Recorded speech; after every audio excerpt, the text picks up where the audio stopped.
शांति। आज 14 सितंबर के मुरली है।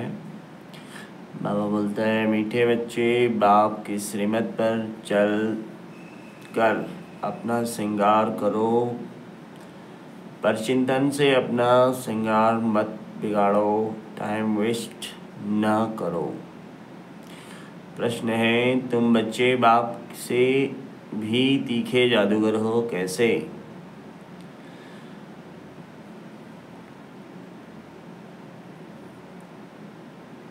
उत्तर है, यहाँ बैठे बैठे तुम इन लक्ष्मी नारायण जैसा अपना श्रृंगार कर रहे हो, यहाँ बैठे अपने आप को चेंज कर रहे हो, यह भी जादूगरी है ना। सिर्फ अल्फ को याद करने से तुम्हारा श्रृंगार हो जाता है, कोई हाथ पांव चलाने की भी बात नहीं है, सिर्फ विचार की बात है। योग से तुम साफ, स्वच्छ और शोभनिक बन जाते हो, तुम्हारी आत्मा और शरीर कंचन बन जाता है, यह भी कमाल है ना।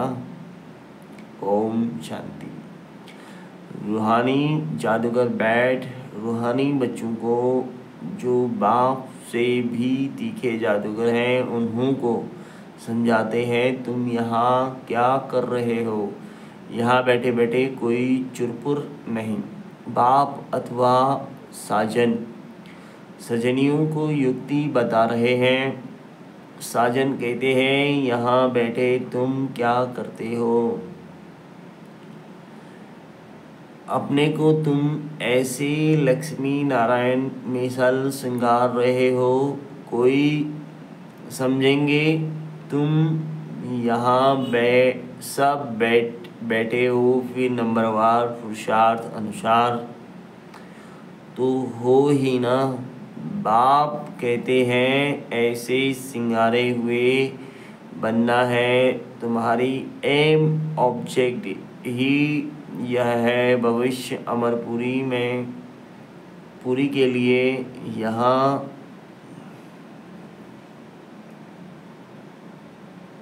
यहाँ बैठे हुए तुम क्या कर रहे हो, पैराडाइज की श्रृंगार के लिए पुरुषार्थ कर रहे हो, इसको क्या कहें। यहाँ बैठे हुए अपने को चेंज कर रहे हो, उठते बैठते चलते बाप ने एक मन मना भाव की चाबी दे दी है, बस एक सिवाय उसके और कोई भी फालतू बातें सुनाकर टाइम वेस्ट मत करो। तुम अपने को अपने ही श्रृंगार में लगे रहो, दूसरा करता है वह नहीं, इसमें तुम्हारा क्या जाता है। तुम अपने पुरुषार्थ में रहो। कितनी समझ की बातें हैं, कोई नया सुनेगा तो जरूर वंडर खाएगा। तुम्हारे में कोई तो अपना श्रृंगार कर रहे हैं, कोई तो ही बिगाड़ रहे हैं, पर चिंतन आदि में टाइम वेस्ट करते रहते हैं। बाप बच्चों को समझाते हैं, तुम सिर्फ अपने को देखो कि हम क्या कर रहे हैं। बहुत छोटी युक्ति बताई है, बस एक ही अक्षर है, मन मना भाव। तुम यहाँ बैठे हो, परंतु बुद्धि में है कि सारी सृष्टि का चक्र कैसे फिरता है।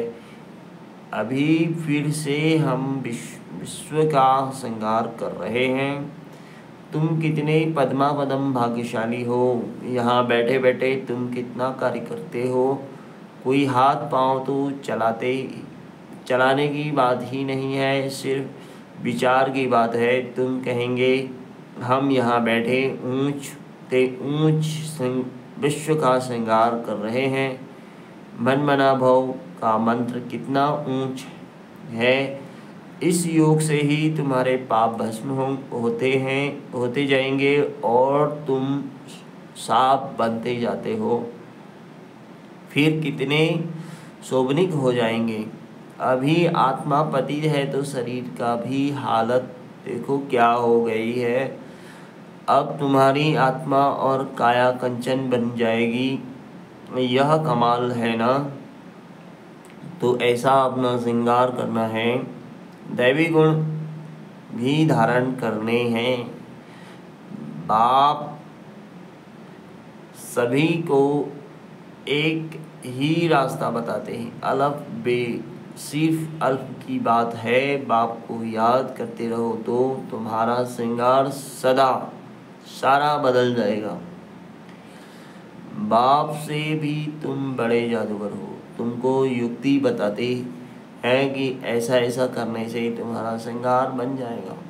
अपना श्रृंगार न करने से तुम मुक्त अपने को नुकसान पहुंचाते हो। इतना तो समझते हो हम भक्ति मार्ग में क्या क्या करते थे, सारा श्रृंगार ही बिगाड़ कर क्या बन गए हो। अब एक ही अक्षर से बाप की याद से तुम्हारा श्रृंगार होता है। बच्चों को कितना अच्छी रीति समझाकर फ्रेश करते हो। यहाँ बैठे तुम क्या करते हो, याद की यात्रा में बैठे हो। अगर कोई का ख्याल और तरफ होता होगा तो श्रृंगार थोड़े ही होगा। तुम श्रृंगारे हो तो फिर औरों को भी रास्ता बताना है। बाप आते ही हैं ऐसा श्रृंगार बनाने। कमाल शिव बाबा आप हमारा कितना श्रृंगार करते हो। उठते बैठते चलते या हमको अपना श्रृंगार करना है। कोई तो अपना श्रृंगार कर फिर दूसरों का भी करते हैं। कोई तो अपना भी श्रृंगार नहीं करते तो दूसरों का भी श्रृंगार बिगाड़ते रहते हैं। फालतू बातें सुनाकर उनकी अवस्था को भी नीचे गिरा देते हैं। खुद भी श्रृंगार से रह जाते हैं तो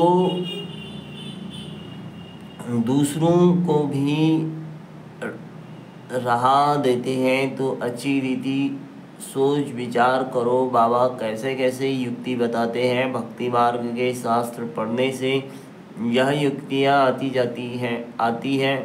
शास्त्र तो है भक्ति मार्ग के। तुमको कहते हैं तुम क्यों शास्त्रों को नहीं मानते हो। बोलो हम तो सब मानते हैं। आधा कल्प भक्ति की है, शास्त्र पढ़ते हैं और कौन नहीं मानेंगे। तो कौन नहीं मानेंगे।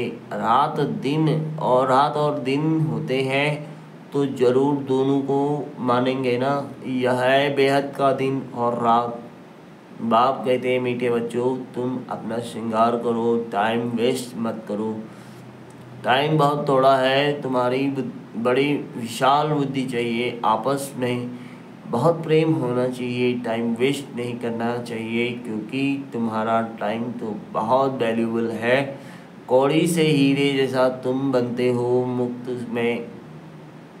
मुक्त में इतना थोड़े ही सुन रहे हो। कोई कथा है क्या। बाप अक्सर ही एक सुनाते हैं। बड़े बड़े आदमियों को जास्ती बात थोड़े ही करनी चाहिए। बाप तो सेकंड में जीवन मुक्ति का रास्ता बताते हैं। यह है ही ऊंच श्रृंगार वाले। तब तो उन्हों के ही चित्र हैं जिनको बहुत पूछते रहते हैं। जितना बड़ा आदमी होगा उतना बड़ा मंदिर बनाएंगे, बड़ा श्रृंगार करेंगे। आगे तो देवताओं के चित्र पर हीरे का हार पहनाते थे। बाबा को तो अनुभव है ना। बाबा ने खुद ही हीरे का हार बनाया था लक्ष्मी नारायण के लिए। वास्तव में तो उन्हों जैसी यहाँ पहरवाइश कोई बना न सके। अभी तुम बना रहे हो नंबरवार पुरुषार्थ अनुसार। तो बाप समझाते हैं बच्चे टाइम वेस्ट न अपना करो न औरों का करो। बाप युक्ति बहुत सहज बताते हैं। मुझे याद करो तो पाप मिट जाए।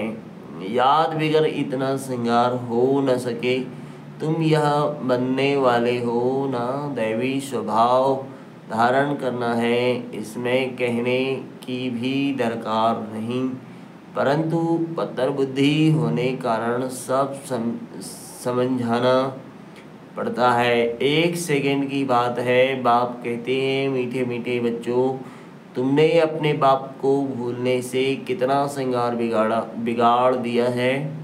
बाप तो कहते हैं, चलते फिरते श्रृंगार करते रहो, परंतु माया भी कम नहीं है। कोई लिखते हैं, बाबा आपकी माया बहुत तंग करती है।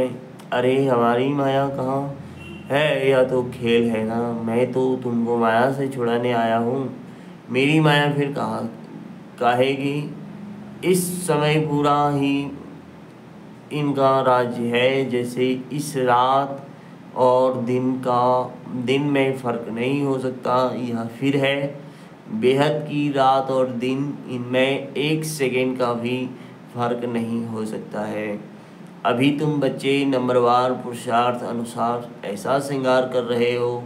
बाप कहते हैं, चक्रवर्ती राजा बनना है तो चक्र फिराते रहो, भलग्रस्त व्यवहार में रहो, इसमें सारा बुद्धि से काम लेना है। आत्मा में ही मन बुद्धि है, यहाँ तुमको बाहर का गोरख धंधा कुछ भी नहीं है, यहाँ आते ही है हो तुम अपने को श्रृंगारने, रिफ्रेश होने। बाप पढ़ाते हो, बाप पढ़ाते तो सबको एक ही जैसा है।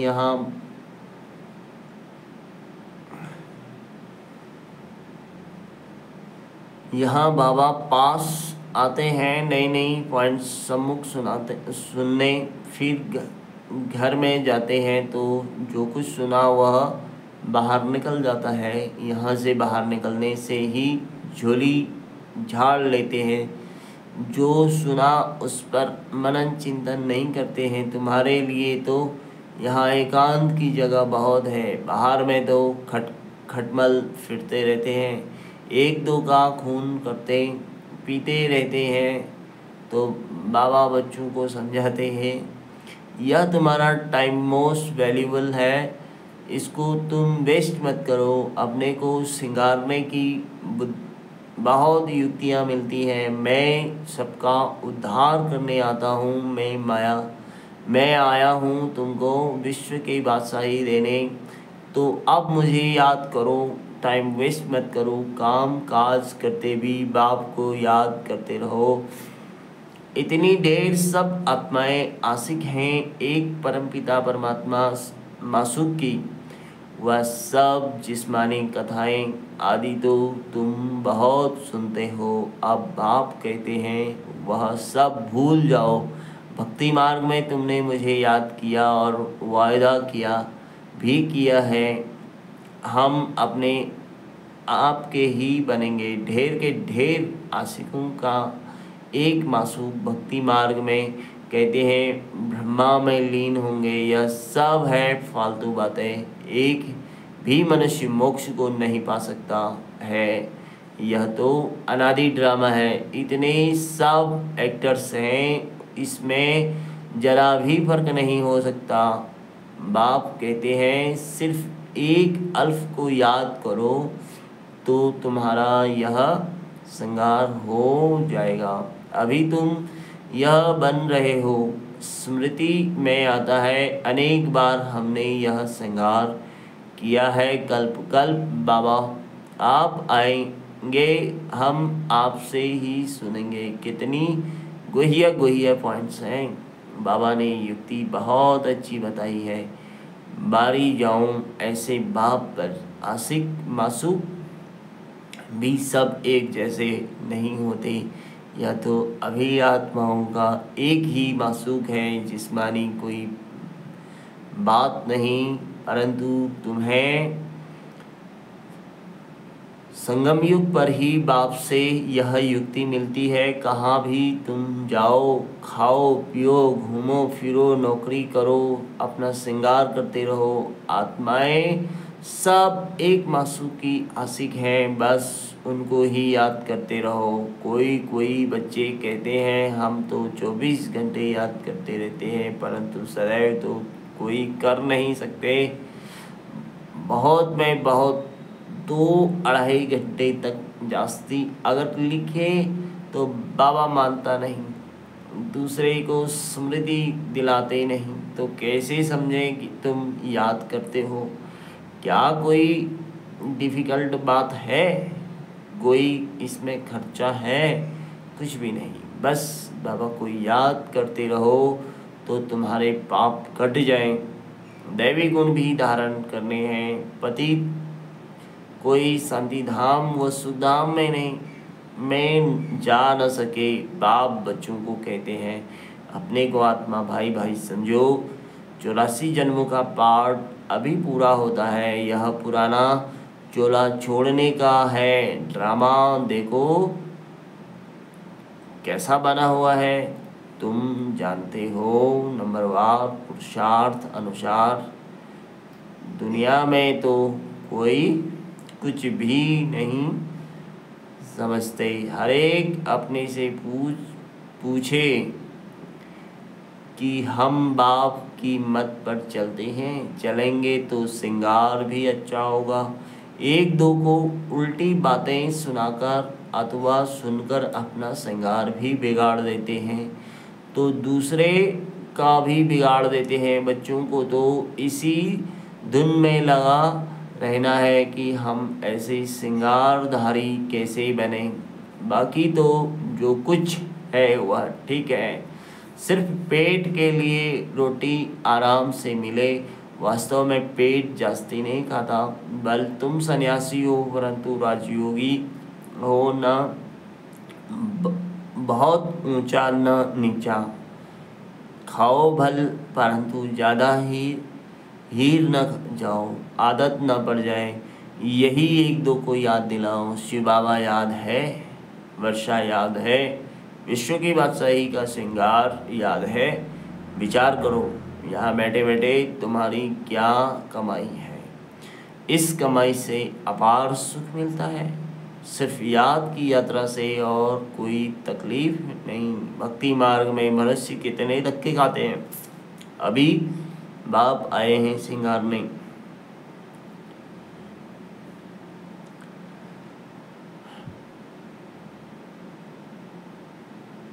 तो अपना अच्छी रीति ख्याल करो, भूलो मत। माया भुला देती है, फिर टाइम बहुत वेस्ट करते हैं। तुम्हारा तो यह बहुत वैल्यूबल टाइम है। पढ़ाई की मेहनत से मनुष्य क्या बन जाते हैं। बाबा तुमको और कोई तकलीफ नहीं देते, सिर्फ कहते हैं मुझे याद करो। कोई भी किताब आदि उठाने की दरकार नहीं। बाबा कोई किताब उठाता है क्या? बाप कहते हैं मैं आकर इस प्रजापिता ब्रह्मा द्वारा एडॉप्ट करता हूँ। प्रजापिता है ना, तो इतनी कुख वंशावली प्रजा कैसे होगी? बच्चे एडॉप्ट होते हैं, वर्षा बाप से मिलता है, बाप ब्रह्मा द्वारा एडॉप्ट करते हैं, इसलिए उनको माता पिता कहा जाता है। यह भी तुम जानते हो, बाप का आना बड़ा एक्यूरेट है। एक्यूरेट टाइम पर आते हैं, एक्यूरेट टाइम पर जाएंगे। दुनिया की बदली तो होनी ही है। अभी बाप तुम बच्चों को कितनी अकल देते हैं। बाप की मत पर चलना है। स्टूडेंट जो पढ़ते हैं वही बहुत बुद्धि में चलना है। तुम भी यह संस्कार ले जाते हो। जैसे बाप में संस्कार है, वैसे तुम्हारी आत्मा में भी यह संस्कार भरते हैं। फिर जब यहाँ आएंगे तो वही पार्ट रिपीट होगा। नंबरवार पुरुषार्थ अनुसार जाएंगे। अपने दिल से पूछो कितना पुरुषार्थ किया है। अपने को श्रृंगारने का टाइम कहाँ वेस्ट तो नहीं किया है। बाप सावधान करते हैं, वाहियात बातों में कहाँ भी टाइम न गवाओ। बाप की श्रीमत याद रखो, मनुष्य मत पर न चलो। तुमको यह पता थोड़े ही था कि हम पुरानी दुनिया में हैं। बाप ने बताया है कि तुम क्या थे। इस पुरानी दुनिया में कितने अपार दुख हैं, यह भी ड्रामा अनुसार पाठ मिला हुआ है। ड्रामा अनुसार अनेक विघ्न भी पड़ते हैं। बाप समझाते हैं, बच्चे यह ज्ञान और भक्ति का खेल है, वंडरफुल ड्रामा है। इतनी छोटी आत्मा में सारा पाठ अविनाशी भरा हुआ है, जो बजाती ही रहती है। अच्छा, मीठे मीठे सिकिलते बच्चों प्रति माता पिता बाप दादा का याद प्यार, गुड मॉर्निंग। रूहानी बाप की रूहानी बच्चों को नमस्ते। धारणा के लिए मुख्य सार है, दूसरी सब बातों को छोड़ इसी धुन में रहना है कि हम लक्ष्मी नारायण जैसा श्रृंगारधारी कैसे बने। दूसरा, अपने से पूछना है कि हम श्रीमत पर चलकर मनमाना भाव की चाबी से अपना श्रृंगार ठीक कर रहे हैं। उल्टी सुलटी बातें सुनकर वह सुनाकर श्रृंगार बिगाड़ते तो नहीं हैं। आपस में प्रेम से रहते हैं, अपना वैल्यूबल टाइम कहीं पर वेस्ट तो नहीं करते हैं। दैवी स्वभाव धारण किया है, वरदान है। व्यर्थ संकल्पों के कारण को जानकर उन्हें समाप्त करने वाले समाधान स्वरूप भव। व्यर्थ संकल्प उत्पन्न होने के मुख्य दो कारण हैं, अभिमान और अपमान। मेरे को कम क्यों, मेरा भी ये पद होना चाहिए, मेरे को भी आगे करना चाहिए। तो इसमें यह तो अपना अपमान समझते हो ना, या फिर अभिमान में आते हो। नाम में, मान में, शान में आगे आने में, सेवा में अभिमान में या अपमान महसूस करना, यही व्यर्थ संकल्पों का कारण है। इस कारण को जानकर निवारण करना ही समाधान स्वरूप बनना है। स्लोगन है, साइलेंस की शक्ति द्वारा स्वीट होम की यात्रा करना बहुत सहज है। ओम शांति। Thank you Shiv Baba, thank you मीठा मीठा Baba, thank you so much Shiv Baba. ओम शांति।